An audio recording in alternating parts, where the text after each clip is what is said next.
ناظرین، ہمارے پڑوس میں دو ملکوں میں اس وقت معاملات کچھ زیادہ جنگی معاملات، کچھ ڈیفنس سے ریلیٹڈ بڑے اہم ہوتے جا رہے ہیں. تو اس پہ بات کرنے کے لیے میں آج آپ سے بات کروں گا کہ ایران اور انڈیا دونوں ہمارے پڑوسی ہیں. بڑا فرق ہے دونوں میں، لیکن پڑوسی ہیں اور دونوں کے معاملات کچھ مطلب ایران ظاہر ہے کہ اس کی پوزیشن کچھ اور ہے.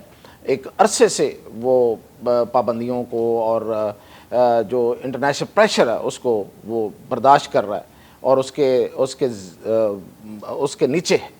لیکن انڈیا میں کیا ہو رہا ہے؟ انڈیا میں بھی بہت کچھ ہو رہا ہے. انڈیا میں بہت بے چینی ہے. تو دونوں چیزیں میں ڈسکس کرتے ہیں. تو سب سے پہلے کہ انڈیا میں کیا ہو رہا ہے.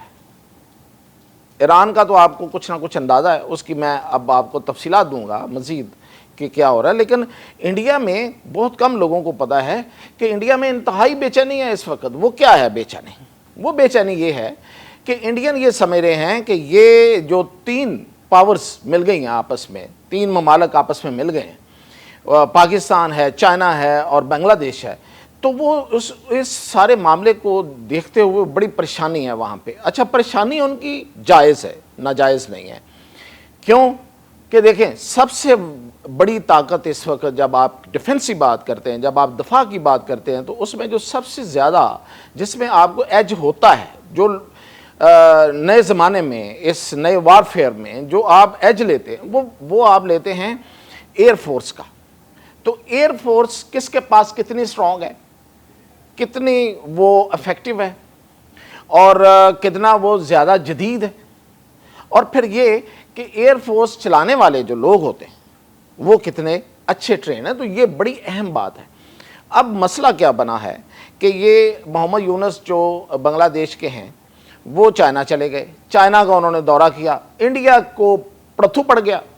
انڈیا کے وہاں پہ اتنے مسائل ہیں کہ وہ تو اچھل کے آ رہے ہیں کہ یہ ہماری ہمیں یہ تو چائنا کے ساتھ جا کے مل گیا ہے. اس کا مطلب یہ ہے کہ یہ چائنا کو انوائٹ کر سکتا ہے، چائنا اس کے ذریعے انڈیا میں آ سکتا ہے. ایک چکن نیک بنتی ہے، وہ اس کو کاٹ سکتا ہے. یہ جو انڈیا کے ساتھ وہ ابھی آپ دیکھ بھی رہے ہوں گے، تو اس کو کاٹ سکتا ہے. اور یہ کہ پھر یہ کہ یہ بنگلہ دیش کے ذریعے انڈیا پہ چائنا جو ہے وہ آ سکتا ہے، اس پہ حملہ کر سکتا ہے. پتہ نہیں کیا کیا وہاں پہ ان کو ایک مالیہ خولیہ ہو گیا. اچھا، اس مالیہ خولیہ کے پیچھے جو اصل وجہ ہے وہ یہ ہے، آپ نے ابھی پرسوں سنا ایک ان کا جیگوار مگ جو ہے طیارہ ایئر فورس کا وہ گر کر تباہ ہو گیا. ایئر فورس ان کی بالکل زیرو ہوئی ہوئی ہے، زمین پہ لگی ہوئی ہے آ کے. اس کی یہ انٹرنیشنل رپورٹس ہیں میں جو آپ کو ابھی بتانے لگا ہوں. اب دیکھیں، آپ کے پاس طاقت نہ ہو، جو ملکوں کا میں نے کہا ہے کہ جو ایئر ڈومیننس ہے نا، یہ سب سے اہم ہے دنیا میں. آپ فضائی طاقت آپ کے پاس کتنی زیادہ ہے، یہی آپ کی طاقت ہے. جب آپ کے پاس وہی نہیں ہے تو پھر آپ کا ذہن کہاں ہوگا؟ پھر اس کا مطلب یہ کہ آپ ذہنی طور پہ مفلوج ہو رہے ہیں. تو یہی انڈیا کے ساتھ ہو رہا ہے. اب میں آپ کو بتا دوں کہ ان کے فلیٹ میں، ان کا جو ایئر فورس کا جو ان کے اسکواڈنس ہیں، اس میں سب سے زیادہ طیارے جو ہیں وہ MiG 29 MiG 21 ہیں. یہ مطلب پرانی ٹیکنالوجی ہے. اب وہ اتنے گرتے ہیں کہ ان کے لیے ایک ٹرم شروع ہو گئی ہے، فلائنگ کوفن، اڑتے ہوئے تابوت. اب میں آپ کو تھوڑے سے اگر میں اعداد و شمار بتاؤں، آپ حیران ہو جائیں گے کہ 1963 میں یہ جہاز انہوں نے لیے تھے. تب سے لے کے اب تک یہ جو MiG 21 ہیں، یہ 400 سے زائد جو ہیں، یہ صرف یہی طیارے گر چکے ہیں، گر کے تباہ ہو گئے. اور پھر آپ کو پتہ ہے کہ اتنی بڑی انویسٹمنٹ ہوتی ہے، مطلب اور پھر یہ کہ آپ کا ایک جہاز گرتا ہے، ایک جہاز کم ہو جاتا ہے. آپ کے انڈیا کے پاس پہلے ہی کتنے جہاز ہوں گے، مطلب پاکستان سے زیادہ ہوں گے، لیکن کیا رشیا سے زیادہ ہیں؟ کیا وہ امریکہ سے زیادہ ہیں؟ اب اس میں کچھ لوگوں نے تھوڑا سا تقابلی جائزے پہ یہ کہا، امریکہ کے جہاز زیادہ گرے ہوئے ہیں تاریخ میں اور رشیا کے جہاز زیادہ تباہ ہوئے ہیں تاریخ میں. تو بالکل ٹھیک ہے، امریکہ نے اور رشیا نے جنگیں بھی تو بڑی لڑی ہیں. امریکہ نے اب دیکھیں ویتنام کی جنگ لڑی، اس میں بڑا نقصان ہوا. روس کے خلاف اس نے جنگ لڑی افغانستان میں. اب دوسری جنگ ظاہر ہے یوکرین میں بھی لڑ رہا تھا، سارے مل کے لڑ رہے تھے. اس کے علاوہ امریکہ نے القاعدہ کے خلاف سو کال صحیح اس میں افغانستان میں جنگ لڑی، عراق میں جنگ لڑی. ٹھیک ہے جی. اور افغانستان میں بھی میں نے آپ کو بتا دیا, اتنی جنگوں میں اگر اس کے طیارے جو ہیں وہ تباہ ہوئے ہوں گے, گر کے تباہ ہوئے ہوں گے, تو وہی نمبر وہ سامنے آ جاتا ہے سارا ٹوٹل. اسی طرح رشیا نے امریکہ کے خلاف جنگ لڑی افغانستان میں, اسی طرح رشیا اب یوکرین میں جنگ لڑ رہا ہے, تو ان کے طیارے تباہ ہونے کی تو وجہ سمجھ آتی ہے. انڈیا نے کون سی جنگ لڑی ہے سوائے پاکستان کے, اور پاکستان سے بھی ہر دفعہ مار کھائی اس نے, ایئر فورس کے معاملے میں ہمیشہ مار کھائی. 65 میں جو اس کے ساتھ ہوا, اور پھر 71 میں بھی اس کی ایئر فورس جو ہے وہ کوئی کامیابی نہیں دکھا سکی تھی. یہ اس میں تو اور عوامل تھے کہ رشیا نے ہمارا سسٹم جام کر دیا تھا, خیر اس کی تفصیل پھر کبھی صحیح. تو اب بھی یہ جو ابھی نندن والا معاملہ ہوا ہے, اس میں 2 جہاز اپنے گرا بیٹھا, ایک چھوٹا سا ایک ہوا انسیڈنٹ اور اس میں 2 جہاز گرا لیے. تو یہ ہے انڈیا کی تاریخ. تو اب انڈیا کے جو دفاعی ماہرین ہیں وہ پریشان بیٹھے ہوئے ہیں کہ ہمارے پاس ایئر فورس ہے نہیں ہے, اور جو ہیں وہ گرتے جا رہے ہیں. 2003 سے لے کے 2023 تک اس کے, یہ صرف اتنے میں سپین کی بات کر رہا ہوں, 2003 سے 2023 کے درمیان 394 ان کے جہاز گرے ہیں, اور 55 جو ان کے پائلٹس ہیں وہ جان سے گئے ہیں. ایک پائلٹ کتنی دیر میں بنتا ہے, کتنی مشکل سے بنتا ہے, کتنا سلیکٹو پرسن ہوتا ہے وہ جس کو آپ لیتے ہیں, اور وہ بھی اس میں گئے. تو اس لیے دفاعی ماہرین جو ہیں وہ اس میں بڑے پریشان ہیں کہ یہ ہمارے ساتھ ہو کیا رہا ہے. ہو یہ رہا ہے کہ ان کے پاس ٹیکنالوجی بڑی پرانی ہے, ان کی مینٹیننس کے معاملات بڑے خراب ہیں.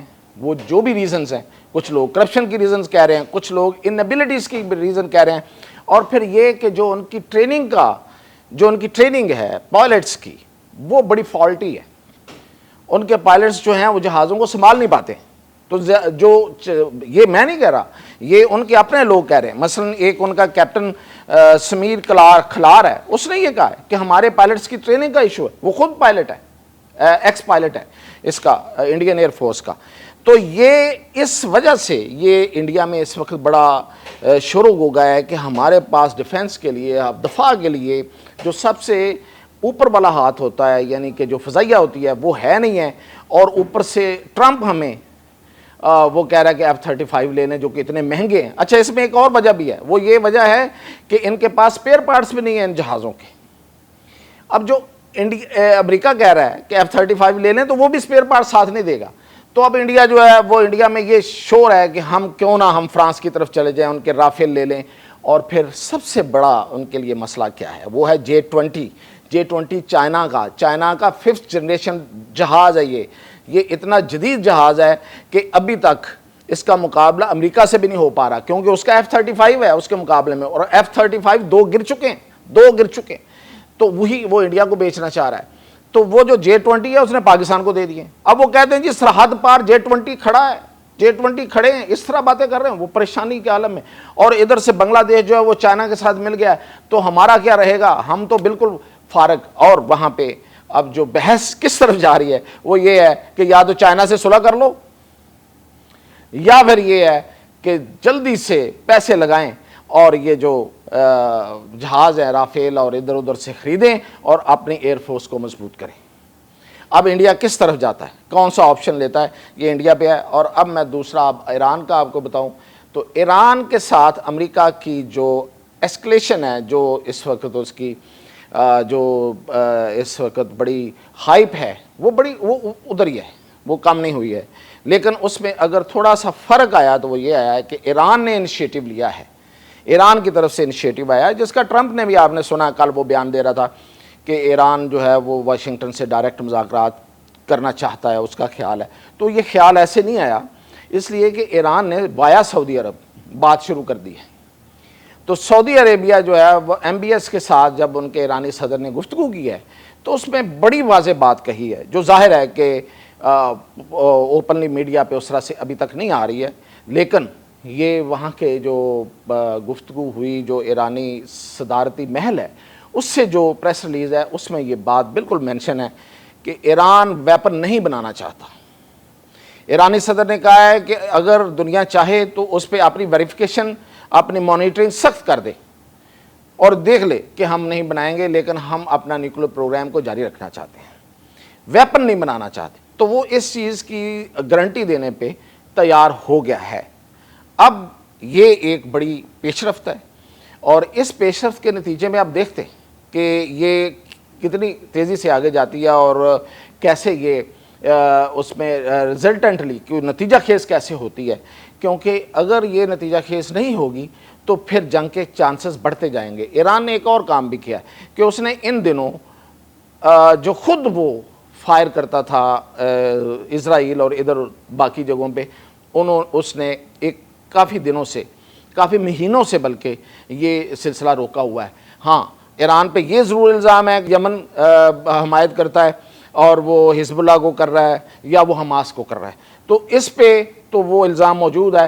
اب وہ کتنا ہے اس وقت بیک پہ ان کی مدد ہے یا نہیں ہے، لیکن باقی اس نے اپنے آپ کو پیچھے کر لیا ہے، تو یہ اب چانسز بنتے جا رہے ہیں۔ اور دوسری بات یہ ہے کہ ٹرمپ بھی اس وقت جو ہے وہ چونکہ آئسولیشن میں جا رہا ہے، پورا یورپ اور پورے اس کے اتحادی اور پورے دوست اور پوری دنیا جو ہے وہ ٹیرف کے معاملے میں اس سے لڑائی کے موڈ میں ہے، تو اس لیے شاید واشنگٹن بھی اس فورسفلی وہ جنگ کی طرف نہیں جائے گا یا وہ یہ سٹیپ نہیں لے گا۔ تو یہ سایہ آف ریلیف ہے فار ایران، تو اس موقع سے ضرور ایران جو ہے وہ فائدہ اٹھائے گا جو نظر آ رہا ہے۔